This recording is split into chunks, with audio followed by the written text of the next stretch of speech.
사랑의 하나님, 한 주간도 지키시고 함께 모여 예배하게 하시니 감사합니다. 말씀과 기도를 통해 누리는 기쁨을 알면서도 다양한 핑계로 좋은 것을 취하지 못하고 놓치는 어리석음을 긍휼히 여겨 주시옵소서. 다시 말씀과 기도로 돌아가게 하시고 막막한 어둠 속에 어디로 가야 할지 모르는 우리에게 길이 되시고 빛을 비춰 주시고 참된 기쁨과 자유를 주시는 주님과 교제하게 하여 주시옵소서. 주님, 새벽을 깨워 기도하고 말씀으로 살고자 애써오신 우리 믿음의 선배들과 그 다음 세대를 살아가는 우리에게 진리를 분별할 수 있는 힘을 주시옵소서. 한 하나님을 믿듯 진리가 서로를 관통하게 하시고 정의가 아닌 것은 과감히 끊어내고 용서해야 할 일들은 가난한 마음으로 포용하게 하여 주시옵소서.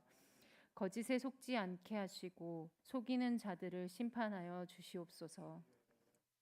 다른 사람을 공경에 빠뜨려 자기 배를 불리는 자들을 벌하여 주시옵소서. 최근 캄보디아 등지에서 발생하고 있는 무서운 범죄가 멈추게 하시고 젊은이들을 보호하여 주시고 더 이상의 피해가 발생하지 않도록 하여 주시옵소서. 복잡한 국제 관계를 둘러싼 긴장이 완화되게 하시고 경제적인 협상도 지혜롭게 잘 진행되게 하여 주시옵소서. 선교사님들과 가족들을 지키시고 때에 따라 풍족히 채우시는 은혜를 주시고 몸과 마음이 질병으로 인해 고통받는 성도들이 낫게 하시고 위로와 평안을 주시옵소서. 이번 주 수요일부터 금요일까지 있을 종교개혁 특강을 통해 사회 속의 교회를 돌아보고 그 안에서 소망을 발견하게 하옵소서. 꽃마을 영유아부와 학금 초등부의 야유 예배가 안전하고 즐겁게 진행되게 하시고 모든 교회 학교 우리 아이들이 하나님의 사랑을 알고 예수님에 대한 믿음이 자라게 하여 주시옵소서. 다음 주에 있을 장로 선거가 잘 치러져서 본받을 만하며 지혜롭고 겸손한 분들이 선출되게 해 주시옵소서. 말씀을 전하시는 김병년 목사님과 교육자님들에게 힘 주시고 사랑의 수고를 아끼지 않으시는 귀한 선생님들에게도 축복해 주시옵소서. 예수님의 이름으로 기도했습니다. 네. 오늘 원래 추수감사 주일 예배를 드려야 되는데요. 갑자기 많은 일정들 때문에 그 일정이 바뀌는 바람에 같은 본문인데 다른 제목을 해야 돼가지고 제목을 바꾸었습니다. 구별된 삶, 감격의 예배, 이런 제목으로 말씀을 전하려고 합니다. 우리 모두는 사실 기쁨을 굉장히 찾고 원합니다. 그런데 기쁨을 누리는, 또 기쁨이 나오는 근원을 무시하는 것이 참 많습니다. 기쁨을 원하면서도 기쁨의 근원을 무시하는 것, 이것이 우리 삶에 많다 이 말이죠. 이 역대기는 기뻐한다, 저들이 즐거워했다는 사람들이 그렇게 많지 않습니다. 이스라엘의 여러 왕들이 나오는데 그 중에서 여호와를 정말 기뻐했고 여호와가 그들을 기뻐했다 하는 이런 기쁨의 표현들은 적어도 한 3명 정도의 왕이 대부분인데, 오늘 읽었던 히스기야와 또 이 앞에 있는 여호사밧 왕과 그리고 히스기야 뒤에 나오는 요시야 왕 정도가 성경에서 기뻐했다 하는 왕입니다. 특히 역대서에서, 물론 다윗은 있지만 너무 선조라서 뺐고요, 열왕기에 나오는 왕들을 중심으로 말씀을 드리는 것입니다. 이 세 왕의 공통된 특징은 뭔가 하면 그 나라의 개혁을 이룬 사람들이에요. 한 나라의 개혁자로서 특별히 이들은 개혁을 할 때 성전을 회복하는 일에 아주 중심을 두었습니다. 오늘 우리가 읽은 이 본문의 마지막도 36절에 보시면 히스기야가 모든 성전 수리를 끝내고 난 뒤에 저렇게 말하고 있습니다. 히스기야가 백성과 더불어 기뻐하였더라. 백성들이 한 마음으로 기쁨이 충만한 곳을 했다고 언급하고 있는데, 이 31절부터 36절까지는 기쁨과 관련된 단어들이 굉장히 많이 나옵니다. 한 31절에 보시면 이렇게 되어 있죠. 무릇 마음에 원하는 자는 번제물도 가져오니, 원래는 감사제물만 가져오라 그랬는데 무릇 마음에 또 원하는 자, 이 원한다는 건 여러분 자기 안에서 기쁨이 나오지 않고는 자원하는 마음이 안 생기잖아요. 누가 규정을 준다고 해서 규정을 지킨다고 다 기뻐하지는 않습니다. 그런데 여기에 감사 제물을 가져오라고 하였더니만 사람들이 마음에 자기 마음에 스스로 기쁨이 나타났다는 것이에요. 이 자원함은 반드시 자발적으로 나오기 때문에 그렇죠. 뿐만 아니라 33절의 구별도 마찬가지입니다. 이들이 구별되어 드린 소가 이렇게 많다 했는데, 구별을 우리는 사용할 때 약간 부정적인 의미로 하기 싫은데 규정이니까 해야 돼, 그렇게 생각하잖아요. 그런데 여러분, 스스로 자기 삶을 구별하여서 하나님 앞에 드리는 사람들에게 물어보십시오. 이게 정말 힘들고 싫고 억지로 하는 건지, 아니면 당신이 기뻐서 이런 기준을 정하고 사는 건지. 제 주변에 최근에 40일 금식한 후배가 있는데, 교회를 개척하고 어려워서 우리는 다들 만나면 안 힘드냐, 지금 좀 힘들 텐데 막 다 이러는데, 자기는 아니요, 멀쩡한데요, 기쁜데요, 계속 그렇다고 해서 80일 이렇게 하면 안 되죠, 그렇죠? 40일에 끝내야 되는 건데. 참 여러분, 구별됨이라고 하는 것은 자신이 좋아서 하는 거예요. 자기가 좋아서 나는 이런 방식의 삶을 살리라, 그렇게 하는 사람들이 구별이죠. 그래서 구별은 자신이 선택하는, 그것도 기쁨으로 선택하는 삶의 방식이잖아요. 오늘 교회 올 때 여러분 다 성도들은 기쁨으로 이날은 예배 드리는 날이야, 여러분 올 때 그래서 다 기쁜 거잖아요. 그걸 목사님이 이번에 전화를 했으니까 내가 교회 가주기로 하자, 이러면 얼마나 짜증납니까 이거. 그런 건 아니잖아요. 우리가 다 억지로 하지 않죠, 구별됨은. 뿐만 아니라 34절에는요 여기 이런 것도 있습니다. 그 일을 마치기까지 돕고, 너무 재물을 많이 가져와서 제사장의 숫자가 모자라는 거예요. 그래서 레위 사람들은 원래 제사장들이 하는 일을 하면 안 되는데, 그 사람들에게까지 짐승을 잡는 일을 시켰는데, 이 레위인들이 그 일을 언제까지? 마칠 때까지 도왔다. 여러분, 이런 거 있잖아요. 내가 할 일도 아닌데 왜 내가 해야 돼? 그래서 어떤 사람들은 일을 맡겨보면 정말 규정만 딱 지키고 말한 것만 딱 지키고 옆에 있는 거 손도 까딱 안 하는 사람 있잖아요. 그런 사람들 보면 별로 사귀고 싶지 않은. 그런데 규정이 있고 그것을 하는데 끝까지 하면서도, 이 조금 전에 9절 뒤에 보면 뭐라고까지 말씀하시는가 하면, 다시 한번 띄워주시면, 성심이 있었더라. 제사장들보다 더 정성을 들여서, 안 하던 사람이, 안 하던 레위인들이 짐승을 잡으려고 하니까 얼마나 힘들겠어요. 그런데도 정성을 다해서 짐승을 잡고 제사를 준비했다는 거예요. 그러니까 이 모든 것들이 보여주는 것이 뭡니까? 여러분, 아무리 남을 돕는다고 해도 어느 적당히 돕는 것은 할 수 있지만, 끝까지 돕고 거기다 마음까지 다 더하여 도우려고 하면 그게 얼마나 자기 마음속에 즐거움이 가득 차이겠습니까? 역대기 저자가 말하려고 하는 것은 이것입니다. 이 역대기는 읽을 때에 실제 역사가 아닙니다. 역사적 사건, 이전의 사건들을 가지고 왔고, 지금의 역사는 뭔가 하면 전부 다 페르시아에 잡혀가서 그들이 나라가 없어졌고 성전이 없어졌고, 그들이 모이는 것은 자기들끼리 모이는 페르시아에서 회당에 모이고 이런 거지, 지금 예루살렘에 이들이 사는 게 아니에요. 마치 해외에 가서 살고 있는데 그냥 어릴 때 자라면서 경험했던 그 교회, 그게 생각이 나는 거예요. 그래서 왜 그런데 우리는 지금 이렇게 페르시아에 나라가 망해가지고 잡혀와서 여기 있는가? 그들이 그곳에서 자기 삶을 돌아보면서 마음에서 우리가 하나님을 기뻐하지 않았다는 거예요. 성전도 있었고 제사도 있었고 예배도 있었고 절기도 있었고 다 있었지만, 그들에게 정말 없었던 것이 뭔가 하면 마음에서부터 나오는. 그래서 우리가 마음을 다하여 힘을 다하여 뜻을 다하여, 이 다하여라는 헬라 말은 에크라는 것인데, 이 에크는 어디로부터 출발한다는 뜻, 기원의 뜻이 있어요. 우리는 다하여 그러면 정성을 많이 생각하거든요. 정성을. 그런데 이건 출발점이에요. 우리의 사랑의 출발이 어디인가 하면 마음에서부터. 아무리 예배를 드리고 아무리 찬양을 하고 아무리 헌금을 드려도 마음에서 나오지 않는 거라면 그게 바로 우상이 되어버렸다는 거예요. 그래서 이들이 왜 마음에, 이 역대기 저자가 히스기야의 마음에 이 기쁨이, 그 히스기야와 함께 예배하는 사람들이 이 기쁨이 넘쳤다. 그들이 자발적이고 자신의 직책이 아님에도 불구하고 돕는 데까지도 끝까지 했다. 이 기쁨을 자꾸 얘기하는 이유는 우리 민족이 하나님을 전심으로 구하지 않아서 망했다. 그래서 이제 다시 우리가 마음으로 돌아가서 마음에서부터 기쁨이 있는지 살펴보자는 거예요. 여러분, 우리의 기쁨의 근원이 누구이십니까? 우리 정말 우리의 기쁨의 근원이 여호와 하나님이십니까? 신약 성경은 성령께서 우리에게 기쁨을 주신다고 하시잖아요. 성령이 우리가 원하는 걸 다 주신다는 게 아니에요.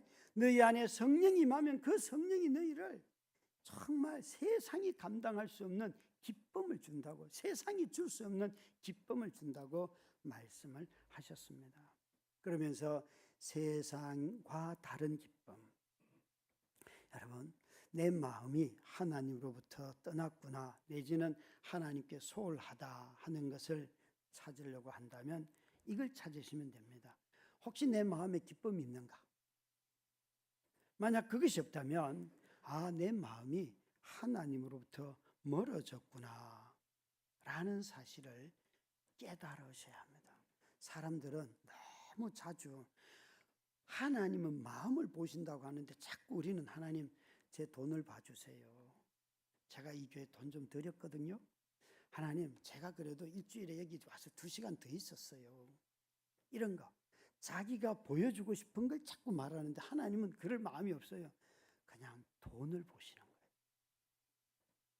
제가 몇몇 우리 사역자들과 몇몇 수요 성경 공부하는 두 팀에게 나누었는데 사실 저희 딸이 그 수술을 했잖아요. 그래서 보험금이 나오기 전에 수술비를 내니까 한 400~500만 원 정도 되는 큰 돈을 냈어요. 그래서 저는 이제 보험회사에서 돈 주기를 기다리고 있었죠. 한 70% 나온다니까 대충 계산하면 1000만 원쯤 나오는데 갑자기 제 통장에 870만 원이 딱 찍힌 뭐가 들어왔어요. 이게 좀 적은데 70%라고 했는데 이게 뭐지? 근데 아무리 생각해도 모르겠어요. 그래서 그렇지만 저는 보험금이 나오면 너무 기도에 감사해서 헌금을 하리라. 그리고는 11조를 하리라. 그러고는 87만 원을 제가 딱 떼서 감사헌금을 했어요. 여기까지는 굉장히 기뻤어요. 그러고 난 뒤에 아무리 생각해도 이게 너무 적은 보험금이에요. 그래서 딸에게 전화를 해서 딸아, 보험금이 적게 나왔다. 그러니까 보험 신청도 안 했는데 순간 이게 뭔가, 그리고 보험에서 전화했더니만 제가 나이가 이제 만으로 60이 되어서 오래전에 들어놓고 잊었던 연금보험이 있는데 그게 60살이 돼서 1년치가 한꺼번에 나왔다는 거예요. 그러면서 1년치가 나오는데 거기다 첫 개시기 때문에 한 번 더 얹어 가지고 나와서 800 몇십만 원이 됐다는 거예요. 순간 있잖아요. 그거는 아닙니다, 하나님. 나 이 돈 받으면 우리 누나한테 고맙다고 옛날엔 제가 욕했거든요. 누나 도대체 동생이 전도사인데 돈을 얼마 버는 줄 알고 몰래 제 명의를 파가가지고 그렇게 10만 원 들어서 한 거거든요. 그래서 그때 욕을 막 했어요. 근데 한 20년이 지나고 난 뒤에 매달 연금이 얼마씩 나온다 그러니까 얼마나 기뻤던지 누나한테 넉넉하게 주리라 생각하고 있는데 엉뚱한 데 쓴 거예요. 제가 얼마나 아깝던지 재무팀에 전화해가지고 돌려달라 그럴까 말까 그런 유혹이 없디다 여러분. 그런데 그런 마음의 유혹을 갖고 있는데 제가 목회 배울 때 김동호 목사님이 설교 중에 이러시더라고요.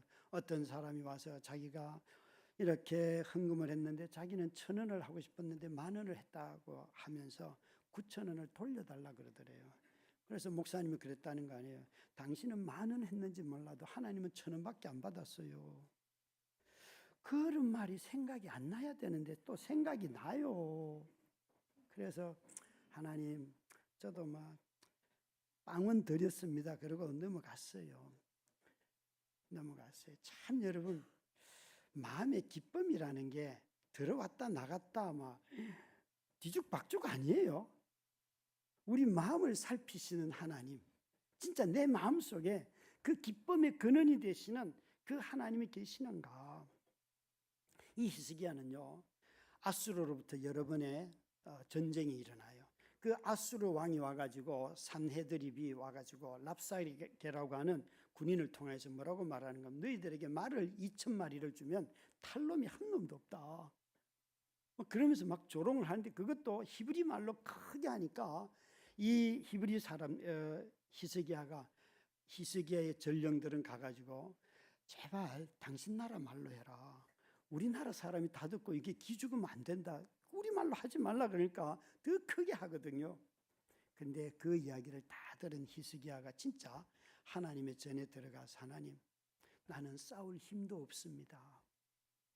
싸울 힘도 없습니다. 그러면서 히스기야는 하나님께 기도하니까 이 랍사게가 또 뭐라고 말하는가 하면, 야, 너희들 히스기야가 너희 여호와를 신뢰하라고 말하고 있는데 그 말 믿지 말라. 그 거짓말이다. 그러면서 막 조롱해요. 군사력의 빈곤함을 조롱하고 여호와를 신뢰하라는 그 말들을 비웃고 막 그렇게 해요. 그래도 이 히스기야는 계속해서 하나님을 신뢰하고 여러 번 기도를 합니다. 여러분, 왜 구약을 읽다 보면 전쟁이 일어나면 기도를 하잖아요. 왜 그럴까요? 전쟁이 일어나면 군비를 막 확충하고 이런 걸 해야 될 것 같은데 기도에 대한 얘기가 많죠. 여기에 여러분 중요한 게 있어요. 전쟁도 생명의 문제인 것처럼, 누군가 살고 죽는 문제인 것처럼 기도도 성도들에게 죽음의 문제라는 거예요. 그래서 전쟁의 상황을 가지고 기도를 설명하듯이, 기도를 할 때 전쟁하듯이 목숨을 다하여서, 힘을 다하여서 기도하라는 것이 거기에 담겨 있는 뜻입니다. 상황이 전쟁이라서 기도도 하지만 기도를 전쟁처럼 하는 사람이 되라고 말씀하시는 거죠. 여러분, 우리가 어떻게 하면은 정말 예배의 감격에 빠지고 예배를 드릴 때 하나님을 즐거워하고 그럴 수 있을까요? 무엇이? 우리는 자주 초대교회 그러면 교회 본 그러면 초대교회를 많이 떠올리는데, 초대교회들의 일상의 생활을 사도행전 2장 42절은 이렇게 묘사를 하고 있습니다. 함께 읽습니다. 그들이 사도의 가르침을 받아 서로 교제하고 떡을 떼며 오로지 기도하기를 힘쓰니라. 여기 가르침도 중요하고 서로의 교제도 중요하고 떡을 떼는 것, 구제와 나눔도 중요합니다. 그런데 강조되어 있는 것은 오로지 기도하기를 힘쓰니라. 여기에 주목해야 합니다. 이 앞에 있는 세 가지도 다 중요하지만, 그러나 이 문장에서 강조하고 있는 것은 오직 성도들이 모여서 기도하기에 힘을 썼다 이거예요.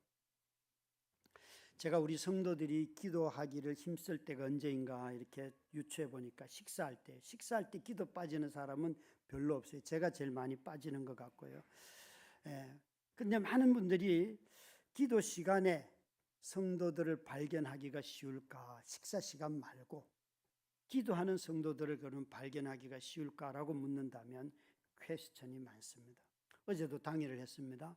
당일을 시작할 때 앞에 기도했어요. 마칠 때 기도했어요. 둘 다 더해봤자 5분이 될까 말까예요. 교역자들이 오늘 아침에 모여서 예배 준비를 했습니다. 앞에 한 5분 정도 기도했습니다. 끝이에요. 우리가 어떤 모임이든지 보면 기도는 하나의 순서로서 넣어져 있습니다. 순서로 같습니다. 그러니까 기도하는 느낌은 있습니다. 형식적으로 넘어가는 모든 순서에 기도가 빠지는 경우는 없습니다. 제가 보기에 이런 것들은 기도를 흉내내는 거다, 그런 생각이 듭니다. 순서상 배치. 이런 기도가 여러분 우리 가운데 넘칠까요? 진짜 전쟁하듯이 생기가 넘치고 기도를 진지하게 생각하고 응답이 넘치고, 그래서 와서 주일날 나눌 때에 내가 이번 주에 이렇게 기도했는데 하나님이 응답해 주셨어. 여러분, 이런 기도를 발견하기가 어렵다는 것입니다. 기도 제목을 나눈다고 시작하면 기도하는 시간보다 기도 제목 나누다가 다 끝나요. 아무리 시간을 정해놔도 자기가 하고 싶은 말이 너무 많아. 여러분, 우리의 기도는 너무 가볍고요, 너무 짧고요, 기도는 난무하는 것 같지만 형식적이라는 것입니다. 깊은 정말 하나님과 깊이 교제하는 그런 기도들이 우린 다 사라졌습니다. 기쁨의 근원을 잃어버리면 삶의 기쁨 없습니다. 삶이 아무리 어려워도 이 마음에 하나님 그분이 내 마음에 계시면 삶이 너무 기쁜 것입니다. 무슨 건강해서 돈이 많아서 일이 잘 돼서 그 기쁨은 잠깐이에요. 직장에 승진했다고 기뻐하는 거예요. 한 주가 가지를 않습니다. 그 다음에 찾아오는 고통이 얼마나 많습니까? 우리 모두가 다시 한번 기쁨을 원한다면 기쁨의 근원이 되시는 하나님을 마음에 모셔야 합니다. 이 하나님으로부터 나오는 그 즐거움이 우리 삶을 살아가는 능력이 되는 것이죠. 여기에 히스기야는 여러분 어떻게 자기 마음에 이 하나님이 계시도록 그렇게 살았을까요? 여러분 히스기야는 그의 삶에 오랜 시간 동안 구별된 삶을 살았습니다. 히스기야는 아주 구별된 삶을 오랜 기간 동안 살았는데 성경학자들이 이 이스라엘의 왕들 중에서 통치 기간을 산정하기가 제일 어려운 분이 히스기야예요. 히스기야는 43년을 통치했는데 오늘 29장 1절에도 보시면 히스기야가 왕위에 오를 때 나이가 25세라 그가 예루살렘에서 29년을 다스렸댔는데 히스기야는요 43년을 통치합니다. 그런데 그의 통치가 어떻게 되는가 하면 아버지의 이름이 아하스인데 그 아하스는 16년 통치하거든요. 그런데 그 아하스와 통치 기간이 그러니까 공동 왕으로서 14년을 같이 통치를 해요. 아하스와. 그리고 뒤에 아들이 므낫세인데 므낫세와는 11년이 또 통치 기간이 같아요. 그러니까 히스기야를 가만히 생각해 보면 여러분 이 히스기야는 이 성경에 상당히 많은 분량을 차지하고 있습니다. 그런데 이 사람이 앞뒤로 적어도 한 25년의 시간을 아주 우상 숭배하는데 이스라엘 백성 중에서 이스라엘 왕 중에서 최고로 악했던 왕들이에요. 그 자기 아버지 아하스를 보면요 뭐라고 말하는가 하면 여기에 그 29장 3절에 보시면 히스기야가 제일 먼저 왕이 되어서 하는 일이 첫째 해 첫째 달에 여호와의 전문들을 열고 수리하고 이 첫째 달은 히스기야가 스스로 혼자 왕일 때를 성삭자들은 말합니다. 그래서 이건 한 715년 정도인데 그러니까 적어도 앞에 16년이 있기 때문에 14년 동안 자기 아버지와 통치하였는데 왜 히스기야가 여기에 성전 문을 열고 수리하고 했는가 하면요 이유가 있습니다. 그것은 28장 24절에 아버지 아하스 때문에 그렇습니다. 28장 24절을 띄워주시면 같이 읽겠습니다. 아하스가 하나님의 전의 기구들을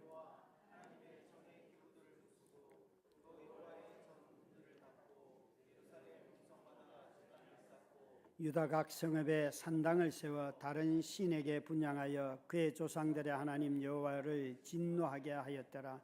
여기 보시면 성전의 문과 성전의 모든 도구를 누가 파괴했는가 하면 그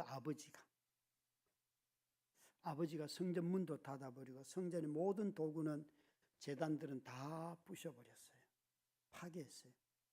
그걸 여러분 14년이나 그가 25살의 왕이 되는데 여러분 젊은 혈기로 14년을 가장 우상숭배해서 성전 문이 닫혀 있는데 그걸 보는 히스기야의 마음은 어땠을까요?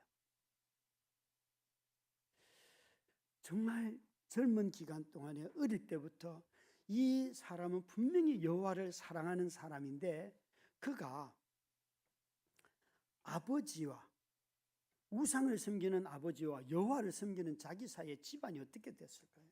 추석에 집에 가보면 정말 불교 신자인 시어머니와 며느리 예수 믿는 며느리 사이에 묘한 갈등이 흐르잖아요. 저희 집에도 제사 지낼 때 흐르는 그 갈등. 여러분 아버지가 우상을 섬기고 아들은 가장 여호와를 진실하게 섬기는 왕이에요.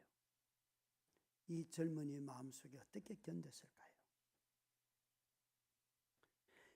이 아하스가 닫았던 성전 문을 히스기야가 엽니다. 그래서 6절부터 7절에 보면 29장 6절 7절입니다. 읽습니다. 우리 조상들이 범죄하여 우리 하나님 여호와 보시기에 악을 행하여 하나님을 버리고 얼굴을 돌려 여호와의 성소를 등지고 또 낭실문을 닫으며 등불을 끄고 성소에서 분향하지 아니하며 이스라엘의 하나님께 번제를 드리지 아니하므로. 지금 이 눈은 역대기사가는 페르시아에 있으면서 왜 우리 조상이 그렇게 되었는가 히스기야의 관점으로 보는 거예요. 그러면서 성전에 불이 꺼졌구나, 성전에 제물을 드리지 않았구나, 성전이 문이 닫혔구나, 그것이 우리의 악이구나. 분향할 도구도 없고 어떤 번제 드릴 도구도 없기 때문에 아무것도 할 수가 없었습니다. 그래서 이 히스기야가 성전을 문을 열고 없는 도구를 만들고 성전을 청소하는데 29장 17절에 보시면 이렇게 되어 있습니다. 17절입니다. 같이 읽겠습니다. 첫째 달 초하루에 성결하게 하기를 시작하여 그 달 초 8일에 여호와의 낭실에 이르고 또 8일 동안 여호와의 전을 성결하게 하여 첫째 달 16일에 이르는. 여러분, 이 히스기야가 16일 동안 성전에 보수하고 정리하고 정돈하고 이제 제사 드릴 준비를, 번제 드릴 준비를 다 하고 성전 문을 열었다는 거예요. 아버지가 16년 동안 문 닫아 놨던 그 성전을 16일 동안 청소했다는 거예요. 여러분, 히스기야는 어떤 마음으로 20대를 보냈을까요? 저는 우리 성도님들이 우리가 종교개혁 주일날 종교개혁 기념절은 강의를 하지만 누구를 비난하거나 정죄하려고 하는 것이 아닙니다. 정말 히스기야의 눈으로 우리 오늘 한국교회를 좀 봐주면 어떨까요? 정말 교회가 혐오의 지지자가 되어 있고 그것이 거짓 뉴스를 통해 계속해서 되는데 그들도 믿음을 가졌던 사람들 아닙니까? 어쩌다가 우리가 이렇게 되었는지 그것을 잘라낼 것이 아니라 품고 기다리고 이러다가 우리 또 하나님한테 얻어 터지는데, 그러면서 좀 우리가 품고 기다리면 어떻겠습니까? 이렇게 시작한 성전 청소를 그는 16일 만에 마칩니다. 아버지 통치 16년 기간 중에 14년이 겹치는데 저의 초점은 히스기야는 어떻게 이걸 견딜 수 있었을까? 아마도 이 문제가 이렇게 보지 않았을까? 29장 8절 9절이 그가 이 참담한 성전이 닫힌 문제를 보는 시선이 거기에 있습니다. 29장 8, 9절 말씀을 함께 읽겠습니다. 여호와께서 유다와 예루살렘에 진노하시고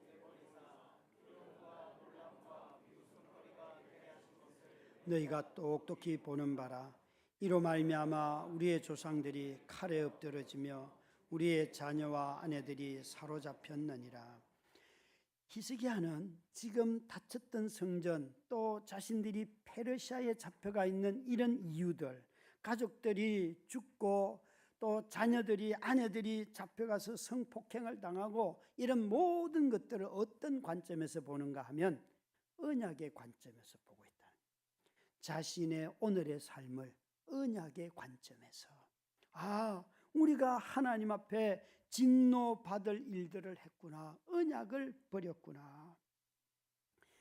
성전이 무너진 이유는 언약을 버렸기 때문이고 그리에 가득한 여기에 두려움이라고 했습니다. 놀람과 비웃음입니다. 이 사실 8절과 9절이 어디에 가장 많이 나오는가 하면 예레미야에게 가장 많이. 예레미야는 자기 민족을 보면서 거리마다 나가면 전부 다 비웃음과 두려움과 놀람으로 가득 차 있다라고 말하였습니다. 그것이 하나님의 진노라는 것입니다. 14년 동안이나 그 아버지 밑에서 그 폐허가 된 성전을 보면서 진노 가운데 머물러 있는 히스기야. 진노도 하나님의 뜻이요, 진노도 하나님의 성품이요, 언약을 어기는 자를 향하여 진노하시는 그 하나님을 품고 있는 히스기야의 마음. 그래서 그의 아버지 아스가 죽자마자 16년 동안 쌓여있던 오물덩어리들, 우상들을 다 치워버리고 수리하고 정리하고 정돈하였습니다. 여러분, 정말 히스기야가 25세의 왕이 되었다면 그는 혈기왕성한 청년일 것입니다. 그가 무려 아버지의 불순종을 보면서도 그는 14년 동안이나 기다렸습니다. 어떻게 기다렸을까요? 그가 어떻게 혈기를 죽일 수 있었을까요? 저는 이 히스기야가 다른 왕들처럼 성공하고 부해지며 무너지지 않았던 이유가 이 아버지 밑에서 14년을 살면서 자기 마음을 훈련한 것 아닐까? 자기의 삶을, 자기의 생각을 무너뜨리지 않고 붙잡은 것 아닐까? 여러분, 예배 회복을 한순간의 헌신으로 나 마음만 먹으면 돼. 그 사람 아직도 모르는 겁니다. 여러분, 우리 혈기가 그렇게 쉽게 죽지 않습니다. 자신의 마음이 그렇게 쉽게 바뀌지 않습니다. 저는 다드림교회를 세울 때에 30대 후반이었어요. 대부분이. 그래서 여기 계시는 우리 어른들 중에 와서 보고 이 교회 내가 올 교회가 아니야 그랬던 분들이 여기 다 지금까지 계십니다. 그리고 이제 또 한 10년쯤 지나니까 40대 한 초반에서 중반쯤 가고 올해가 이제 20년이 지나가고 있는 20년 때쯤 되니까 이제 40대 후반에서 50대로 올라가고 있어요. 그래도 우리 교회에서 하는 이야기들을 주변에 있는 분들에게 들려주면 그래도 그 교회는 젊습니다. 그래요. 이게 나이의 젊음도 있지만 일을 처리하는 방식이 우리 교회는 굉장히 젊어요. 저만 해도 벌써 여기 넥타이를 슬그머니 안 맨 거 아시죠, 여러분? 알고 계시죠? 아, 저는 누가 내 목을 조이는 거 이런 건 정말 옷이라고 해도 너무 싫습니다. 이제 앞으로 넥타이는 선물 금지. 그냥 밥 한 그릇 사주세요. 있는 넥타이로 충분합니다. 넥타이를 안 매는 것이 저는 너무 편안합니다.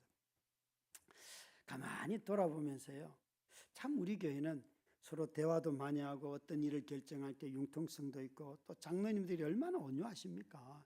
어떤 것 주장하지 않고 겸손하게 일들을 잘 해주셔서 이렇게 되고 또 성도들도 어떤 일을 맡으면 성심성의껏 그렇게 해왔습니다. 그런데 저의 질문은 이겁니다. 이제 점점 이렇게 50대로 넘어가고 있는데 정말 우리 안에 젊은이 흉내가 아니라 삶의 생기가 우리 안에 나이와 상관없이 넘치는가? 하나님을 향해서 우리 한번 해봅시다. 그러면 두려움 없이 합시다. 그럼 정말 용기와 담력이 있는지 아니면 목사님이 또 사고를 치시려고 이게 계산이 안 되네. 막 어떤 결정을 하다 보면 그래도 합리적으로 해야 되죠. 예, 다 합리적으로 하지만 1년에 그래도 한두 번은 비합리적으로 해야 되지 않겠습니까, 여러분? 그게 하나님의 뜻이라면. 그러니까 가만히 보면 우리는 정말 우리에게 진정한 생기는 나이로부터 오지 않는다는 이 생각을 왜 못 버릴까요? 요즘 젊은이들 20대 보면 생기가 돕니까? 다 비실비실 도대체 20대인지 아닌지 정말 헷갈려요. 방에서 안 나오는 애들이 그렇게 많다는 것 아닙니까? 여러분, 히스기야가 자기 혈기로 개혁을 하지 아니하였기 때문에 성공한 것입니다. 그는 아버지 밑에서 자기 마음을 다스리고 훈련받고 하나님 앞에서 자기 마음이 연단된 사람이에요. 다른 사람의 말에 휩쓸리지 아니하고 자신의 삶을 아버지의 그 우상 숭배하는 아버지 밑에서도 자기 자신의 마음을 하나님 앞에 드릴 줄 아는 사람이었어요. 그래서 자신을 연단한 사람입니다. 이런 사람은 개혁을 해도 무너지지 않습니다. 연단되지 않은 사람들은 조금 명성을 얻거나 돈이 조금 생기거나 또 누가 와서 인정만 해도 그냥 무너집니다. 오히려 자신의 그런 욕구나 이런 걸 성품을 연단받지 못한 사람들은 힘 있는 자리에만 가면 항상 분노를 쏟아냅니다. 왜 너는 내 말 안 듣냐? 아니 여러분, 언제 우리가 직분을 주고 직책을 주면 내 말 들으라고 그 자리 갖다 세운 게 아니잖아요. 다른 사람 말을 듣고 교회를 하나 되게 하는 그것이 하나님이 우리를 향한 부르심이잖아요. 그런데 왜 권력을 잡아도 마찬가지고 이런 자기 자신이 성품이 훈련이 안 된 분노가 가득 차 있는 사람들은 권력을 잡으면 안 됩니다, 여러분. 그것은 자신만 망치는 것이 아닙니다. 이 히스기야는 이런 구별된 삶을 오랫동안 살았습니다. 그리고 자기 백성을 보는 눈이 뭔가 하면 저주와 또 평가가 아니라 긍휼입니다. 우리가 하나님의 심판 가운데 있는 거였구나. 그러면서 그는 이 언약을 회복시키려고 성전의 문을 열고 성전의 도구들을 제자리에 갖다 놓고 성전에서 제사를 드리기 시작합니다. 사랑하는 성도 여러분, 한국교회가 정말 어둡습니까? 그러면 우리 마음에서부터 정말 하나님을 향하여 문을 활짝 열어놓고 하나님 여기 와서 내 예배를 받아주십시오. 그렇게 말할 수 있기를 바랍니다. 저것들 때문에 이게 아니에요. 그렇게 해서는 아무것도 회복 못해요. 오히려 더 악해집니다. 이 히스기야가 예배의 자리를 회복하고 정돈하였습니다. 자신의 마음에서부터 나온 이 기쁨과 언약을 가지고 자신의 예배 자리를 회복하고 정돈하는데 가장 먼저 한 것은 율법에 정한 이 도구들을 제자리에 갖다 설치했습니다. 율법에서 정한 도구, 물두멍을 제자리에, 촛대를, 또 진설병 상을 다 제자리에 갖다 놓습니다. 여러분, 예배를 드리는 데는 도구가 필요합니다. 그런데 믿음이 쇠퇴하면요, 하나님을 무시하면서 슬그머니 도구들을 무시합니다. 어떻게 말하는가 하면, 에이, 내가 마음의 전심만 드리면 되지 무슨 도구가 필요해요, 그래요. 여러분, 여러분의 배우자가 여러분 묻자, 여보, 나 당신을 전심으로 사랑해. 그런데 그릇 들고 막 깨고 막 집에 막 문 부수고 막 그러면 전심이에요? 아니죠. 폭력이죠, 그건. 여러분, 정말 마음에서 전심을 드리게 되면 하나님이 정한 도구들을 귀하게 여긴다니까요. 그 아버지 아하스는 모든 물건을 다 부셔버렸지만 히스기야는 제자리에 다 갖다 두었어요. 그래서 우리 모두가 다 가만히 이걸 보면 이런 겁니다. 그 하나님이 율법에 가르친 대로 성전을 정리정돈하였습니다. 왜요? 율법대로 하면 예배하는 데는 도구가 필요합니다. 율법이 아니어도 우리 여기에도 여러 도구가 정말 많습니다. 예배를 하기 위해서 다 악기뿐만 아니라 이 강대상이고 마이크고 의자고 다 예배 드리는데 필요합니다. 이 물건 중에 값 나가는 거는 제가 볼 때 거의 없습니다. 이건 저 문을요 일주일 내내 열어놔도 아무도 와서 마이크 하나 안 훔쳐가는 데가 이 동네예요. 아직까지 20년 동안 문 다 열어놓고도 이런 거 훔쳐가는 거 본 적이 없습니다. 일단 물건 값을 잘 모르는 것 같고요. 비싼 게 들어 몇 군데 있긴 한데 그런데 그것도 잘 모르는 것 같고, 여러분 여기 있는 거 값 나가는 물건 하나도 없습니다. 왜 이 물건이 귀한가 하면 하나님을 예배하는 도구이기 때문에 그렇습니다. 여러분 앉은 자리가 20년 된 자리에 녹도 쓸고요, 불편하기도 하고요. 저처럼 다리가 짧은 사람은 땅이 안 닿아요. 그래서 늘 밑에 뭐가 있으면 좋겠다 이렇게 흔든다고요. 그렇더라고요. 그래서 뭘 말씀드리는가 하면, 그래도 여러분 이곳에서 앉아서 하나님을 만났던 자리이기 때문에 금보다도 귀한 거예요. 금보다 귀한 거. 이게 하찮게 보이고, 아니요 여러분, 이곳에 하나님이 계시기 때문에 이곳이 귀한 거예요.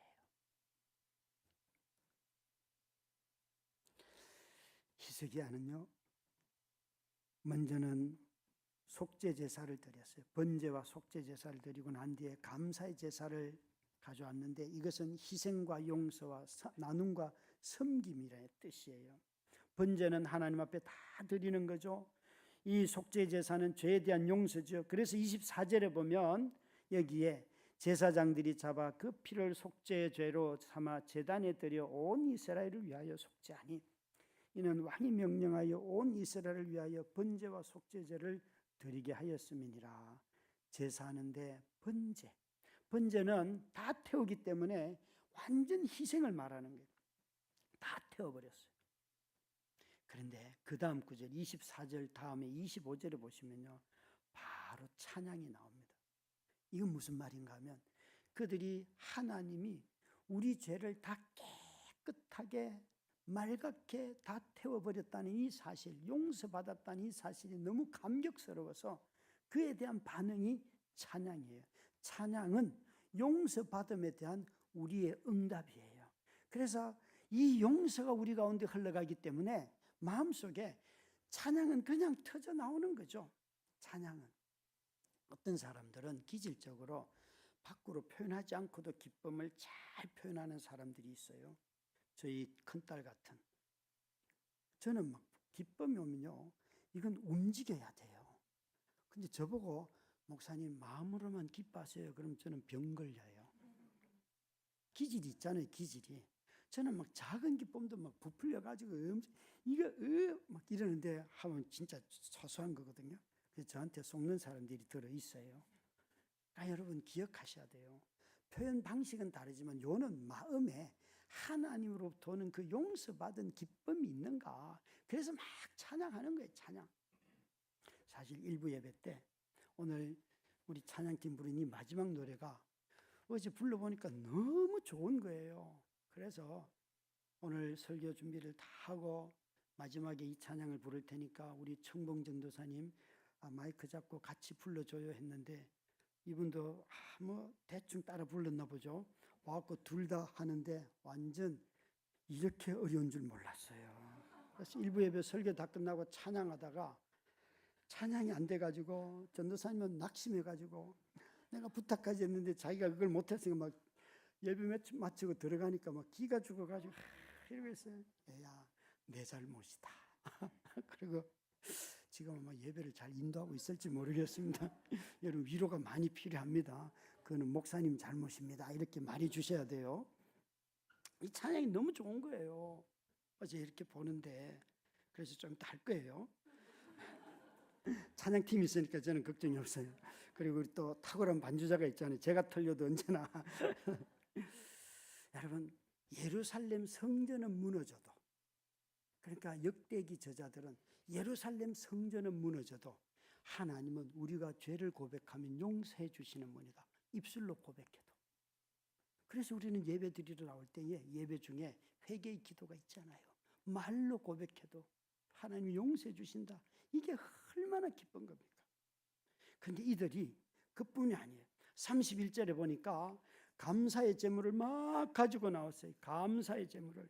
이 감사의 제물은 나누어 먹는 음식이에요. 제사장도 먹고 예배하는 사람들 교제예요, 교제.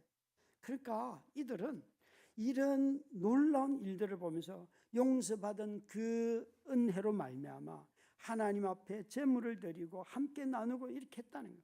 32절, 33절인데요. 32절을 같이 읽을까요? 시작. 회중이 가져온 번제물의 수요가 어린 양이 200마리이니 이는 다 여호와께 번제물로 드리는 것이며 또 구별하여 드린 소가 600마리요 양이 3,000마리라. 여기 번제물이 너무 많았어요. 태우면 아무것도 남지 않는데 전부를 다 드린 사람들이 너무 많았다는 거예요. 그러니까 이것이 넘쳤다는 것은 자기 마음에 아까움이 없다는 거예요. 하나님 앞에 드리는 거. 우리를 용서하신 하나님의 은혜에 감격하여서 다 드렸다는 거예요. 사랑하는 우리 성도 여러분, 저와 여러분이 저의 그 옹졸한 짧은 생각에 그 어쩌다 한번 87만 원을 드리고 난 뒤에 이건 아니야 했던 저 자신을 돌아보면서 얼마나 후회하는지. 참 여러분, 우리 마음속에 하나님 앞에 드리고도 후회하는 게 참 많잖아요. 하물며 우리 인생 전체를 돌아보면 그런 후회들이 얼마나 많겠습니까? 그러나 기억할 것은 하나님이 그런 우리를 용서하신다는 거예요. 근데 이들이 재물이 넘치고 나니까 어떻게 하는가 하면 34절에 보니까 그 짐승의 가죽을 벗길 제사장들의 손이 부족해가지고 레위인들을 세웠는데, 이 레위인들은 원래 찬양하고 돕는 사람들이지 짐승을 다루는 사람들이 아니에요. 그런데도 불구하고 그들이 제사장들보다 더 성실하게 감당했다더라. 뭔가 하면 이 구절이 얘기하려고 하는 것은 기쁨이 넘치고 온전한 예배를 회복하고 나니까 성전 안에 넘치는 것이 너무 많아서 서로 협력하지 않으면 안 됐다는 거예요. 제사장이 해야 할 일을 제사장들에게만 다 맡겼으니 일이 안 되어서 레위인들로 도우미를 세웠고 서로 같이 했고, 그 도움을 세우고 일하면서도 이들은 질서 가운데 어긋남 없이 했다는 거예요. 하나님 앞에 예배할 때 도구가 필요하고요. 우리 자신이 감사의 예물을 드리고요. 그리고 동시에 우리 자신을 온전히 희생하여 드릴 뿐만 아니라 함께 협력하고 서로 질서를 따라 하는 것입니다. 자신의 직분이 아니어도 오늘처럼 아이들이 밖으로 나들이를 가고 야외 예배를 간다, 같이 가는 거죠. 같이 가서 그 아이들을 한 명씩 돌봐주고 내가 못하는데 빼지 않는 거죠. 사랑하는 성도 여러분, 예배가 회복되는 곳, 내 마음에 구별된 삶이 있는 곳에서는 언제나 예배의 협력과 질서가 그대로 나타나게 되는 것입니다. 우리에게 정말 이 시대에 한국교회에 필요한 것은 누가 옳다 그러다 또 누군가를 갈라내고 그런 것이 아니라, 올바르게 우리가 갈 길을 정했다면 온전히 하나님 앞에 들어가서 주님께 구하고 주의 은혜, 용서받는 그 은혜가 세상 곳곳으로 다른 사람들에게 흘러 넘치는 저와 여러분 다 되시기를 주의 이름으로 축원합니다. 우리 함께 여호와는, 우리 함께 찬양하십시다.